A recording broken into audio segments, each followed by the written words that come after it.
Brad Marchand's 400th goal of his career propelled the Boston Bruins to victory last night over the Carolina Hurricanes. And Captain Brad's team is quietly cooking here as the playoffs approach, ending a road trip on a very successful note.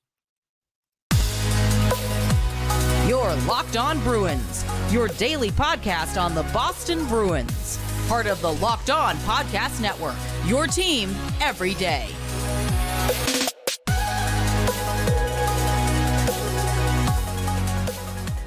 What is up, Bruins fans, and welcome back to the Locked On Boston Bruins podcast. I'm your host, Ian McLaren, and this is a daily show where we discuss all things Spoked B. Today is Friday, April 5th, and I want to thank you so much for making Locked On Bruins part of your daily routine, free and available every day on your favorite podcast app and on YouTube. Part of the Locked On Podcast Network, your team every single day. And I want to thank you as well for following along on social media. You can do so at Locked NHL Bruins, and you can find me at Ian C. McLaren. I am a lifelong Bruins fan. Been covering this team for various outlets for about 20 years. I've been hosting the podcast for 5 years. Prior to that, I worked 5 years full-time as a hockey news writer for The Score. The Score last night was in Boston's favor, beating a very good Carolina Hurricanes team. They had come into this one 8-1-1 over their past 10. The Bruins came out on top in this one by an impressive score of 4-1, ending a road trip, 6-game road trip, on a high note. It got off to a bit of a shaky start with a loss to the Philadelphia Flyers, but they went 5-1 over the remaining stretch of this road trip, beating Florida. They did lose to the Tampa Bay Lightning, but then they beat Washington after killing off that 4-minute power play in overtime. And then, most impressively this week, they shut out the Nashville Predators, who are also super hot coming into that one, and last night beating the Carolina Hurricanes. And the highlight certainly was Brad Marchand scoring his 400th goal. Kind of a long time coming. It had been over, 10 games since his 399th, but he buried one on Frederik Andersen last night to become the 5th player in Bruins history to hit the 400-goal mark, joining Johnny Busick, Phil Esposito, Patrice Bergeron, and Rick Middleton. David Pastrnak will soon join that group as well. It's an amazing accomplishment to get to 400 goals in this league, said head coach Jim Montgomery. It speaks about longevity, your ability to make tremendous amount of plays, and of Marchand specifically, he said, there's a guy that has been doubted his whole life, and all he keeps doing is putting out any doubts in anyone's mind about how great an athlete he is, a great hockey player he is, and a great Bruin that he is. The milestone goal came after a backhand breakout from Charlie Coyle along the wall to Morgan Geekie, who found the Bruins captain with an outlet pass, and he broke in behind the defenseman, sneaked a little backhander through the 5-hole on Frederik Andersen to make it 1-0 at the time. And the Bruins, of course, will go on to score 3 more in this one for the win. Marchand said of the goal, it was good. He was trying not to think about it. The elephant in the room being sitting on 399 for several games. It's nice to get it, not have to worry about it anymore. But it's nice that they had a really good game to follow it up and a big road trip. So overall, it is a good night. Again, the Bruins finished their 6-game road trip with a 4-2 record. Pretty impressive considering each of the teams they played are either in a playoff spot or in contention, with Philadelphia and Washington kind of on the bubble in the Metropolitan Division, especially the last two, because Nashville and Carolina had indeed been red hot over the past month. Jeremy Swayman, who made the start last night, made 28 saves, called it a great momentum builder going into the last stretch and preparing for what's to come. Brad Marchand said you have to be able to win on the road. We saw last year Florida winning Game 5 and Game 7 on the road. Marchand added all the teams that they're playing right now are tough, playoff ready, playoff bound. It's been a great challenge every night, and it's the way you want to play. You want to play these tough games going down the stretch to get prepared, and it's not going to get any easier for the Boston Bruins. That's what I've been talking about all week long, how the Bruins need that playoff mentality. It can't just kick it in after game 82. In today's NHL, you have to have this playoff mentality pretty much from the trade deadline on. And that has been their MO, especially over the last 3 games since that loss to the Tampa Bay Lightning, who, again, talked about this the other day, probably pose Boston's biggest challenge on paper as a potential first-round opponent. David Pastrnak added his 47th goal of the season, slowly creeping up on 50.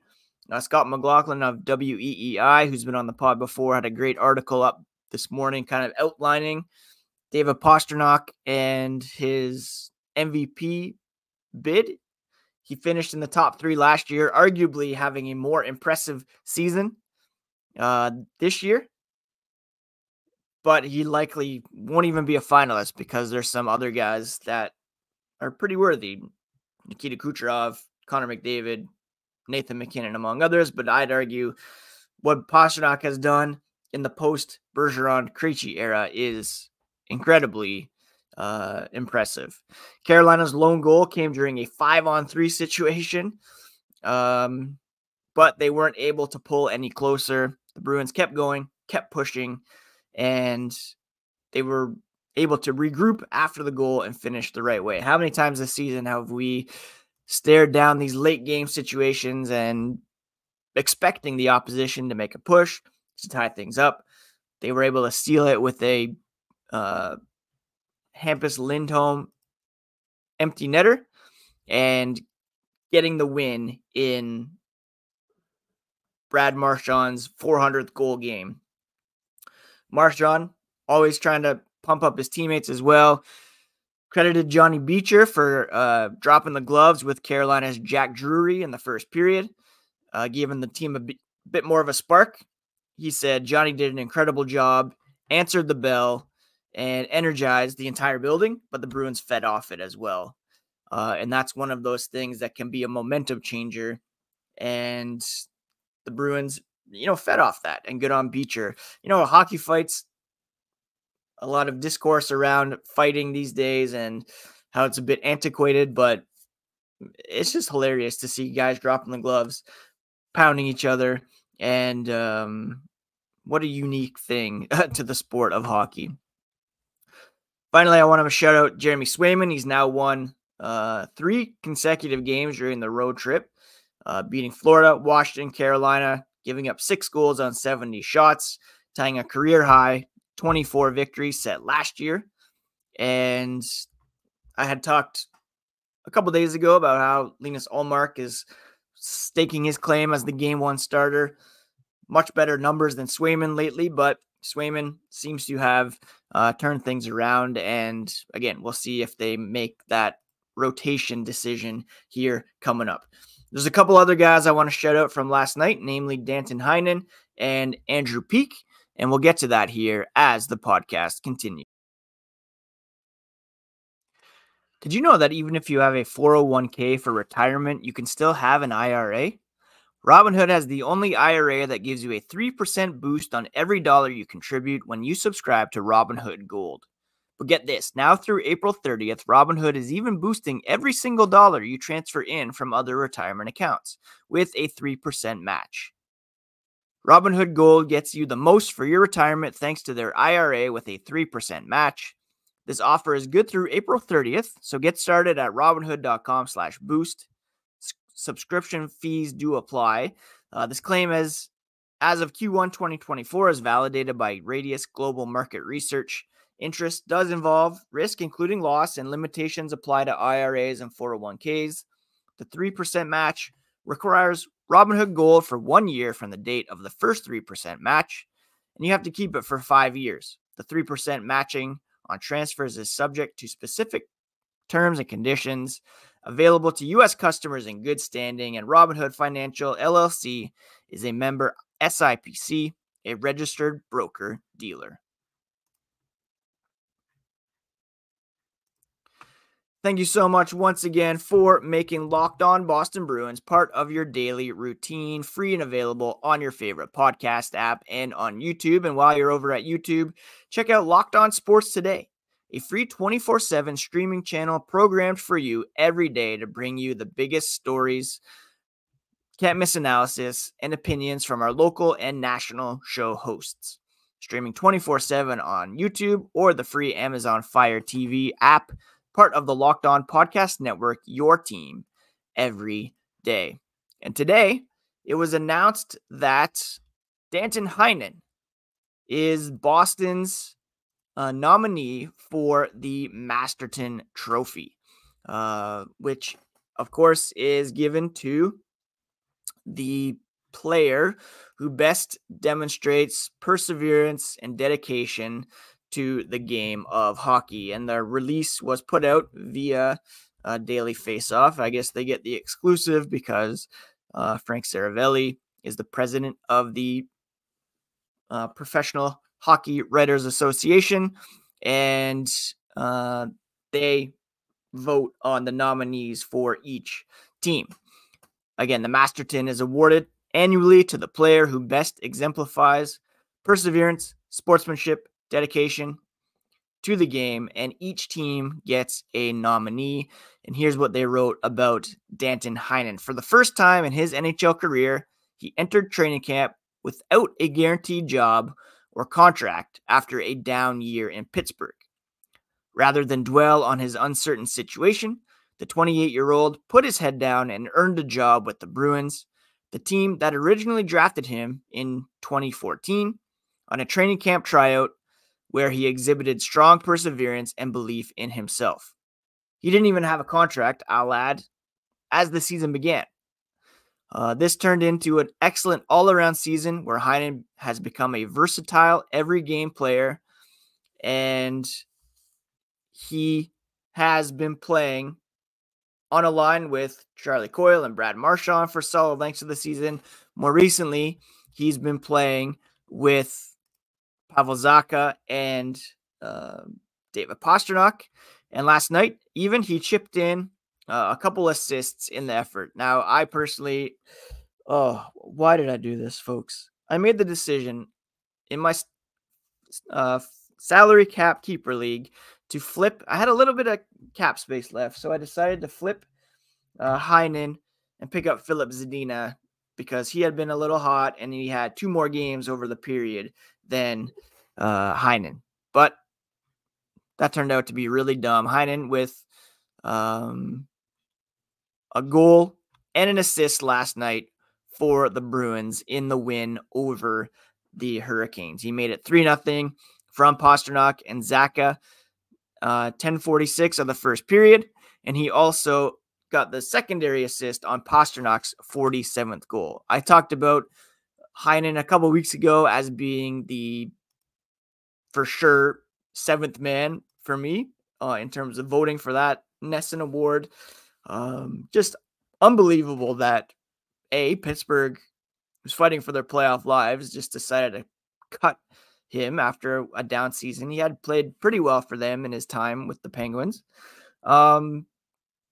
Nobody else was in on him or offered him more than the opportunity to do a PTO and training camp. He waited until the season had already begun without a contract, stuck around, and has become such an important member of this team. He's a top 6 guy on this team. He's 10th in scoring with 34 points, 16 goals, 18 assists in 69 games. Just incredible value for a guy who's making, if not the minimum, then very near the minimum. So congrats to Danton Heinen.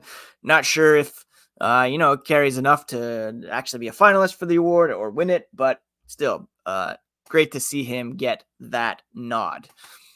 Another guy that I wanted to shout out is Andrew Peeke. Andrew Peeke is a guy who the Bruins kind of surprised people by going out and acquiring prior to the trade deadline. He had been oft scratched by the lowly Columbus Blue Jackets this season. Like, if you can't crack their lineup and play on a regular basis, then obviously that's a bit of a red flag.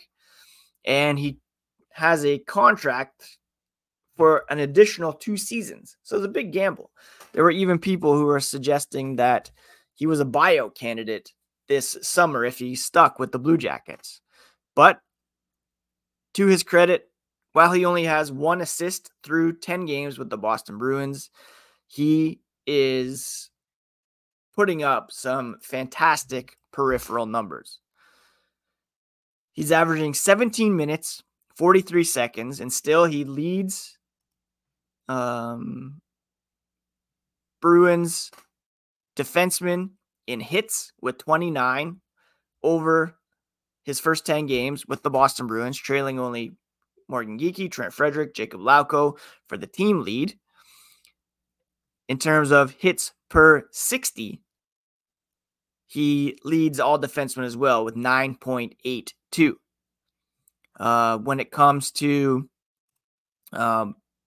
blocks among defensemen, he is sitting with 6 more than Charlie McAvoy in about 6.5 fewer minutes game played. Oh, sorry, that's in terms of hits. So in hits per 60, 9.82. Parker Wotherspoon is second at 6.59. When it comes to blocks among Bruins defensemen, Peeke is tied with Charlie McAvoy with 25, but again, in 6.5 minutes fewer ice time. So if you look at blocks per 60, he's got 8.46 compared to second place Brandon Carlo, who's at 5.91. McAvoy's at 5.14. Blocks per 60, almost 8.5 blocks per 60 minutes. And impressively as well, he's got only 2 giveaways over his first 10 games with the Boston Bruins, averaging only 0.67 giveaways per 60 minutes. The next closest Bruins defenseman is Kevin Shattenkirk, who's at 1.25.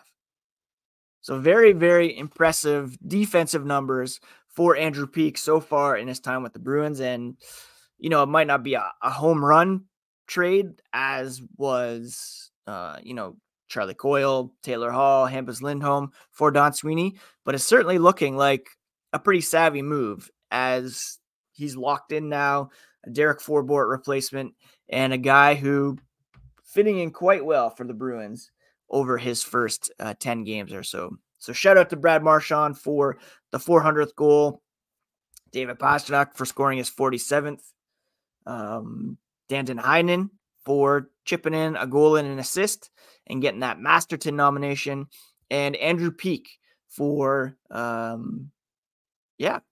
getting involved physically and defensively for the Boston Bruins and really helping to bring some stability to the bottom 6. And they're going to need that if they want to keep things going. A couple tough games coming up for the Bruins. One tomorrow against the Florida Panthers, and then a game against the Carolina Hurricanes next week. But we'll preview this Panthers game here as the podcast continues. Passion, drive, and patience. The formula for winning championships is also what keeps your ride alive at ebaymotors.com. They have everything you need to maintain your vehicle and level it up to peak performance. Superchargers, roof racks, exhaust kits, LED headlights, and more. Whether you're into speed, power, or style, eBay Motors has you covered. They have over 122 million parts for your number one ride, and you'll always find exactly what you're looking for. With the eBay Guaranteed Fit, your part is guaranteed every time or your money back. Because with eBay Motors, you're burning rubber and not cash. Keep your ride alive at ebaymotors.com. Eligible items only. Exclusions do apply, and the eBay guaranteed fit is available only to U.S. customers. Things don't get much easier for the Boston Bruins, as they will be in action tomorrow afternoon against the Florida Panthers, a team they now have a 4-point lead on in the Atlantic Division, because the Panthers were on. Actually, they won last night against the Ottawa Senators, scoring 6-0. Again, Boston has Carolina, Florida, Carolina, whereas Florida has Ottawa, Florida, Carolina. Both teams held serve last night, so Boston maintains that 4-point advantage atop the Eastern Conference, the Atlantic Division, and they're now only 1 point back of the New York Rangers, although the Rangers do have a game in hand, and they are in action tonight, I believe, against a Detroit Red Wings team that is fighting for their playoff lives. In fact, they are now outside of the playoff picture, behind the New York Islanders, who are in that second wildcard spot with a game in hand. Now, don't forget, if the Bruins if they finish in the first in the Atlantic, but second in the conference, they play the first wildcard team, which right now is the Tampa Bay Lightning, although they're only 2 points back of Toronto. So they could conceivably catch the Maple Leafs and pass the Maple Leafs, in which case the Bruins would, as the top Atlantic team, be playing the Maple Leafs. Now, if the Bruins catch the Rangers and pass them, they play the second wildcard team, much more desirable position, because there's a bunch of teams fighting for that spot that don't really seem to want it. In the Islanders, who are in that spot, the Capitals, the Red Wings, Penguins, all within 2 points of that final wildcard spot, all of them 10 points back of Tampa Bay. So we'll see who's able to catch them. Pittsburgh, Detroit have positive goal differentials. Notably, the Islanders and Capitals currently minus 25 and minus 38, but well in playoff contention for somehow, inconceivably. Anyways, when it comes to the Bruins and the Panthers, should be a fantastic game. It will be nationally televised tomorrow afternoon at 3:30 p.m., which is exciting, and a lot on the line, as the Bruins could extend their lead atop the Atlantic by 6 points, and if the Rangers lose tonight, they could jump into first in the Eastern Conference. These two teams have played 3 times already. The Bruins won in overtime back in October. They won 3-1 on November 22nd, and then, of course, won 4-3 just recently on March 26th. The Panthers are 3-6-1 over their past 10 games. They have lost Aaron Ekblad to injury. He'll be out for at least the remainder of the regular season. So the Bruins are catching them at a good time. They're cooking lately, 7-3 over their past 10, and have won 3 in a row, 4 of their past 5, including 1 against the Panthers. Should be Sergei Bobrovsky in net for the Panthers. He's got a .913 save percentage so far this season. The Bruins likely to go back to Linus Ullmark for this one. He has a .917 save percentage, actually identical to Jeremy Swayman. They both have that .917 save percentage. Over the last 5 games, Alexander Barkov has been hot. 4 goals, 4 assists. Zacha leads the way for the Bruins with 6 assists, 2 goals over the past 5 games. Overall, Florida has got a 5th-ranked power play and 6th-ranked penalty kill, 2nd-ranked defense, 13th-ranked offense, very similar to Boston. Boston's 11th, and they have a 6th-ranked defense. So, again, this should be quite a game, a lot on the line for both teams as they try to hang atop the Atlantic and in the Eastern Conference race. That top spot, certainly more enviable, although, of course, we all know doesn't guarantee anything. That's it for this week's episodes, my friends. Thank you so much for joining me. And please do subscribe on your favorite podcast app and on YouTube if you have not already. things are ramping up towards the playoffs, so I'm going to be more active on the YouTube shorts and posting on Instagram as well. So please follow along at Locked NHL Bruins and on the YouTube channel.